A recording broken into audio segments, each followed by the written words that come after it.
जय भीम जय भीम जय भीम जय भीम जय भीम जय भीम जय भीम।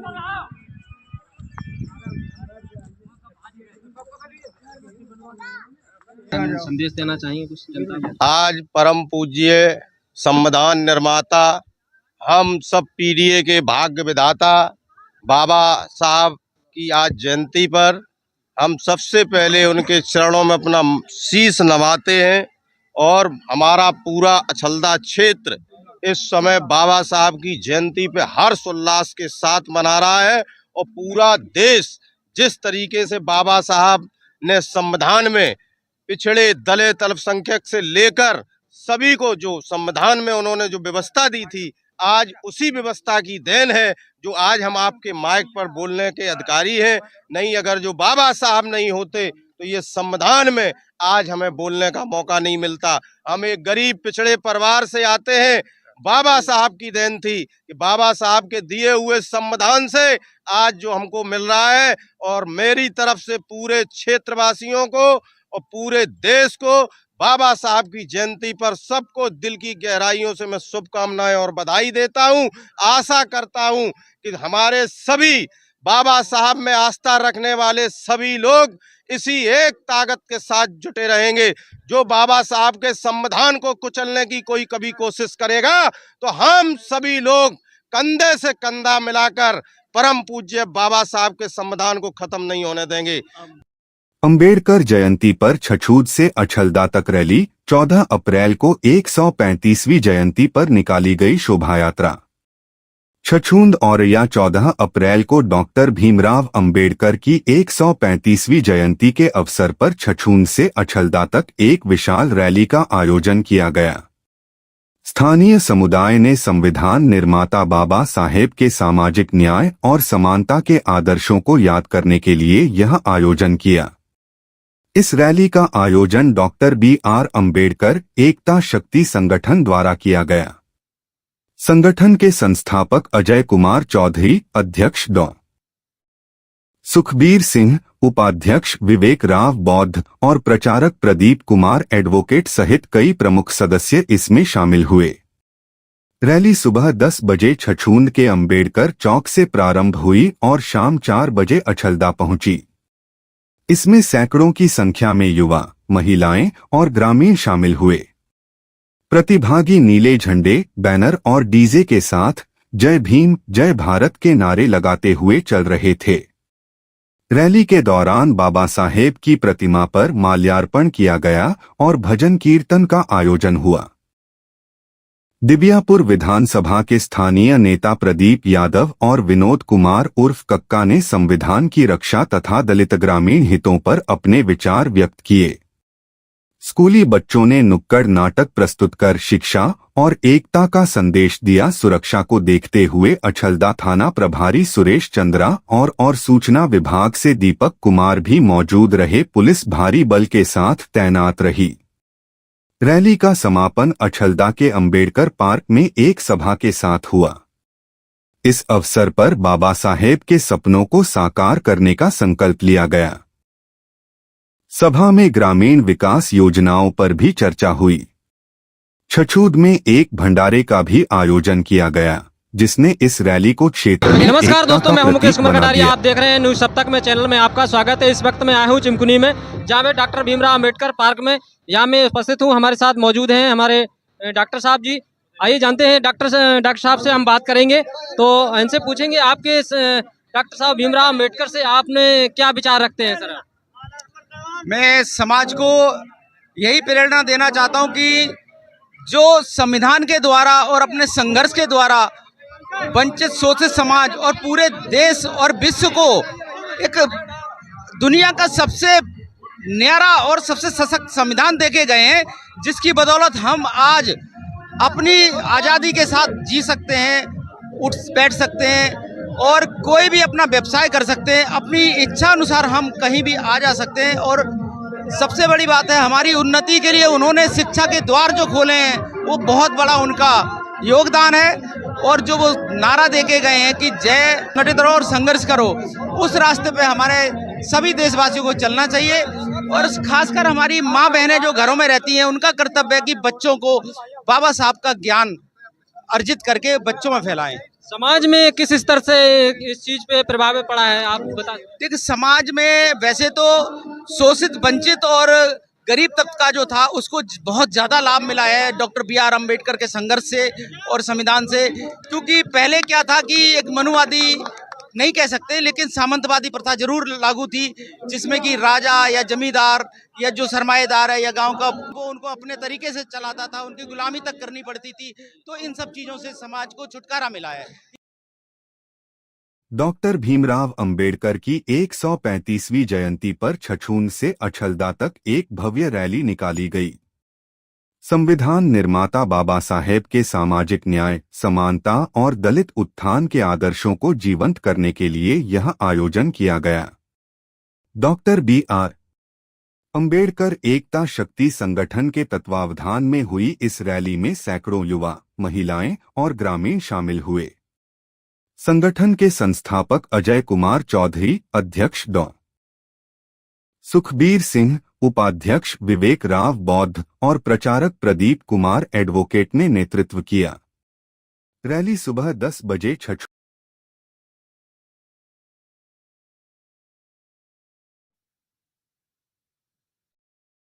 बाबा साहब जिन्होंने हमें संविधान के तहत रहना सिखाया और उसी संविधान में हमें और आपको बराबरी का दर्जा मिला।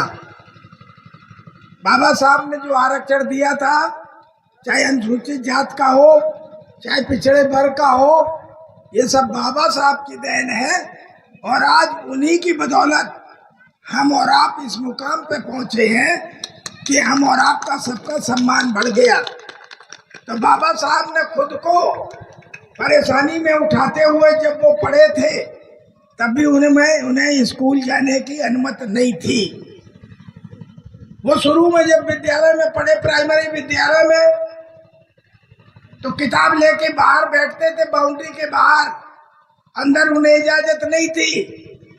लेकिन योग्यता उनके अंदर इतनी थी कि वो व्यक्ति कहां से कहां पहुंचे और उन्होंने उस आजाद हिंदुस्तान को आजाद संविधान बना के दिया, जिसमें उनका सोच ये था कि गांव में रहने वाले गरीब और मजदूर और जिन्हें लोग दूसरी निगाह से देखते हैं, उन्हें भी सम्मान का दर्जा मिले, बराबर का हक मिले। इसलिए उन्होंने ऐसा संविधान बनाया जिस संविधान के तहत हमें और आपको सबको सम्मान मिला। आज वो संविधान खतरे में है।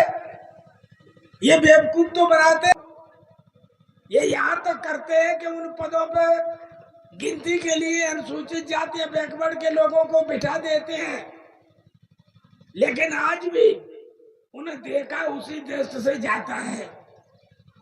आदरणीय मुर्मू जी राष्ट्रपति है देश की, सबसे बड़ा पद है, लेकिन वो जब मंदिर में गई तो उन्हें दर्शन नहीं करने दिए गए। इतना बड़ा अयोध्या में मंदिर बनाया गया, देश के प्रधानमंत्री आए, सभी नेता आए, लेकिन आदरणीय मुर्मू जी का बड़ा पद था, प्रधानमंत्री से बड़ा था, लेकिन उन्हें नहीं बुलाया गया। इनके अंदर की भावना ऐसी है कि मंदिर पे काम करेंगे पिछड़े और अनुसूचित जात के लोग, लेकिन मंदिर बनने के बाद हमारा और आपका कहीं वहाँ कोई स्थान नहीं रहता है।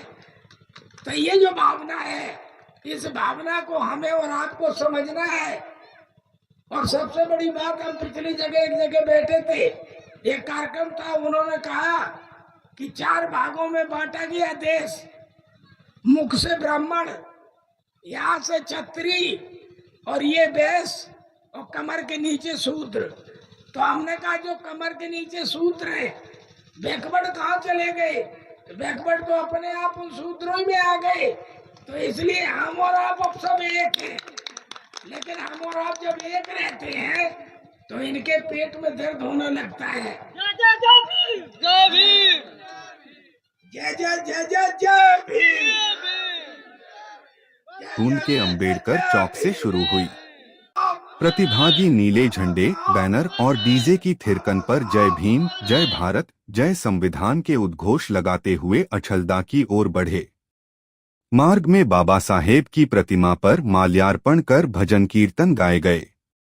दिबियापुर विधानसभा क्षेत्र के स्थानीय नेता प्रदीप यादव और विनोद कुमार उर्फ कक्का ने संबोधित करते हुए कहा कि संविधान की रक्षा ही दलित ग्रामीण हितों की सच्ची सेवा है।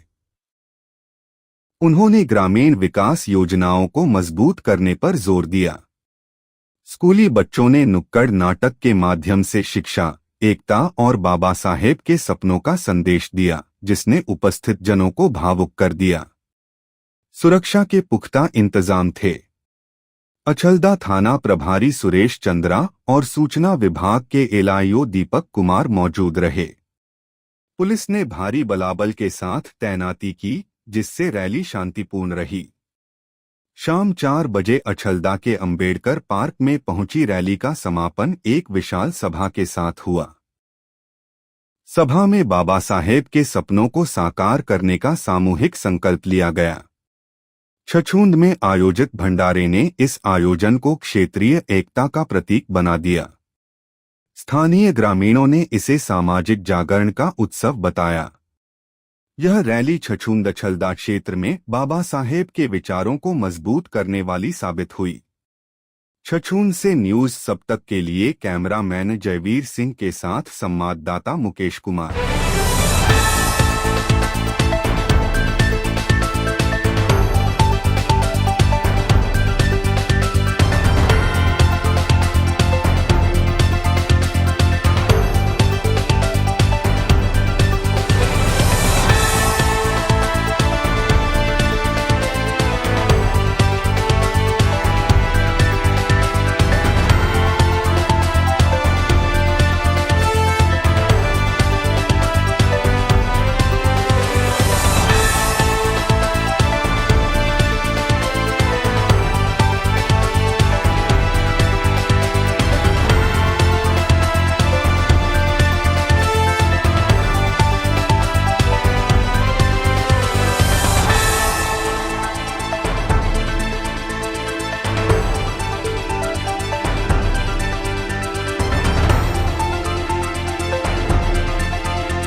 उन्होंने प्रस्तावना में ही लिख दिया था कि हम सब एक हैं, वी आर द इंडियंस, हम भारत के लोग हैं और हम भारत के लोग हैं। इसमें किसी भी तरह का कोई भेदभाव नहीं होगा। अगर कोई भेदभाव कहता है तो उस पर कानूनी का कार्रवाई की जाएगी। हम लोग भेड़ में चलना चाहते हैं। हम चाहते हैं कि बाबा साहब ने जो हमें दिया है उसको हम लोग आगे बढ़ाते रहें। आप जानते हो कि इसी दिन 14 अप्रैल 1891 को बाबा साहब का जन्म महू में हुआ था। महू जो इंदौर मध्य प्रदेश में पड़ता है।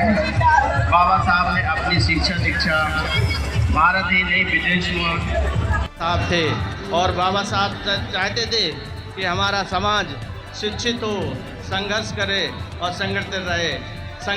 शिक्षित होना उनका सबसे पहला मकसद था, क्योंकि हमारे पास ऐसी कोई साधन नहीं थे जिससे हम आगे बढ़ सकें। केवल एक शिक्षा ही थी। वो कहते थे कि शिक्षा जो शिक्षा लेगा वो शेर जी की तरह, जो दूध पिएगा शेर जी की तरह दहाड़ेगा। ये उनका मकसद था और उसी मकसद से मैं चाहता हूँ कि बाबा साहब के दिए सपनों पर आगे आप लोग बढ़ें छात्रों और युवाओं से भी मैं अपील करना चाहूँगा कि आपके पास एक ही रास्ता है बढ़ने का, वो है शिक्षा। सब कुछ छोड़िए, किसी के बहकावे में मत आइए। प्राथमिक स्तर पर कोई भी काम छोड़ दीजिए, अपने बच्चों को पढ़ाइए, उनको आगे बढ़ने के लिए प्रेरित करिए। देखते रहिए कि जो है समाज कहाँ बढ़ रहा है। कोई भी किसी तरह को आपको किसी दूसरे रास्ते पर ढकेलने का काम करे, आप बिल्कुल उसको निगलेक्ट करिए। हमेशा कुछ भी करिए, मेहनत करिए, बच्चों को आगे बढ़ाइए। बाबा साहब यही चाहते थे कि हमारे समाज में बढ़ने का एक ही रास्ता है, वो है शिक्षा। आप लोगों से अपील करते हैं कि बाबा साहब ने जब 1956 में बौद्ध धर्म को स्वीकार किया तो वो जानते थे कि स्वतंत्रता और समानता का अधिकार केवल इसी धर्म में है। तो वो उनके जो गुरु थे ज्योतिबा फुले राव, उनके भी पद चिन्हों पर चला। तो आज सब लोगों से इस मन से केवल अपील यही करना चाहूँगा कि जैसे ही आगे बढ़ते रहिए, अपने बच्चों को शिक्षा जरूर दीजिए, चाहे सभी काम में कटौती करनी पड़े, लेकिन शिक्षा के आधार पर ही आप इतने आगे बढ़ सकते हैं। और आज अगर हम आरटीओ के पद पे हैं, हमारे यहाँ बहुत IAS IPS हैं, वो सभी नीलू भाई, सुनील भाई, अनूप जी दौरे को, जिन्होंने इतना बड़ा व्यवस्थित प्रोग्राम किया और एक अलग जगाई और बाबा साहब का संदेश घर घर में पहुंचाया। मैं चाहता हूं आप सब लोग ऐसे ही आगे बढ़ते रहिए, हमारा समाज, हमारा क्षेत्र आगे बढ़ता रहे। बहुत बहुत धन्यवाद। हल्दा अम्बेडकर समिति की तरफ से जो हम लोगों ने आह्वान किया और गांव-गांव जाकर सबके चरणों का आशीर्वाद लिया और आप लोग सब यहाँ पार्क में चलकर आए, परम पूज्य बाबा साहब के स्टैचू पर पुष्पांजलि करने का काम किया। तो हम जितने भी हमारे अछल्दा ब्लॉक से सभी गांव से डीजे लेकर आए हैं, मैं उनके चरणों में लाखों बार प्रणाम करता हूं, नमन करता हूं, जय भीम करता हूं। साथियों, समित साहब इस दुनिया में नहीं आए होते तो हम लोग आज यहाँ बोलने का अवसर प्रदान ना होता, इसलिए आपको सुनने का अवसर प्रदान ना होता। मेरे सम्मानित साथियों, आज से हमारे कंधिया गांव से कभी 20 लोग नहीं आते थे, आज वो 600 की संख्या में आए हैं। कंधिया गांव के लोग यहाँ खड़े हैं, लोग हैं, चिमकुनी के लोग हैं,